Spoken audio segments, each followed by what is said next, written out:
Good morning. એ મમ્મા મને પૈણું થાય છે યાર, મારે લગ્ન કરવા છે. પણ વહુ હું શોધીશ જે ઘરનું બધું જ કામ કરે, મારે કશું ના કરવું પડે. ના મમ્મા, આજના ટાઈમમાં આવી બહુ ના મળે.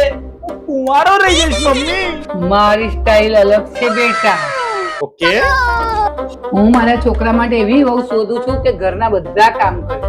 તમને શરમ નહીં આવતી બેન? મારી છોકરી છે, તમારા ઘરની કામ વાળી નથી. મહેરબાની કરીને જાઓ, અમારે નથી કરવા લગ્ન તમારી જોડે. ચાલ આપણે બીજે જઈએ.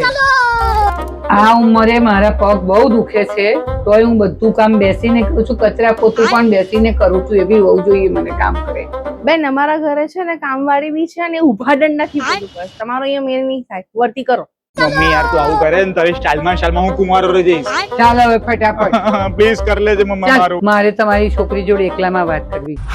અચ્છા, કરાઈ દઈએ. મહેશ્વરી બાળા, આ બેન ને તમારી જોડે એકલામાં વાત કરવી છે. આવો. હો, હું લગ્ન કરીને આવી છું 10 વર્ષથી, ત્યારથી હું એકલી જ ઘરનું ખાવા બનાવું છું બધાને. તો એમાં શું છે? હું તો નાનપણથી એટલા લોકો માટે બનાવું છું અને બહારના લોકો માટે બી બનાવું, આજુબાજુ મમ્મી બનાવું. મારા ઘૂંટણ દુખે છે ને, તો એ ઘરના બધા કામ બેસીને હું કરું છું જાતે. લે સારું કહેવાય. હું તો ઘોડા પર ચડીને પંખા લૂછી દઉં. અરે વાહ, બહુ સરસ. પણ મારો છેલ્લો સવાલ છે કે આપણા ઘરે મહેમાન આવે અને તમે બે, તું ને મારો છોકરો બહાર જવાના, તો તું શું કરું? જો લેડીઝ ની જવાબદારી સૌથી પહેલા હોય ઘર સાચવવાની, તો હું મારી પસંદગી ઘર સાચવવાની. विवाह संपन्न हुआ.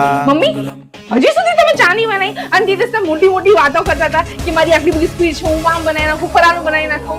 અને અત્યારે મેઇન વાત, મહેમાન આવે છે તો મારે તમારા છોકરા જોડે બહાર જવું છે, તો ફટાફટ બનાવી કાઢો તો મારે બહાર જવાય. એક લેડીની જવાબદારી નિભાવો, મહેમાન આવે તો બધું કામ કરી નાખીએ.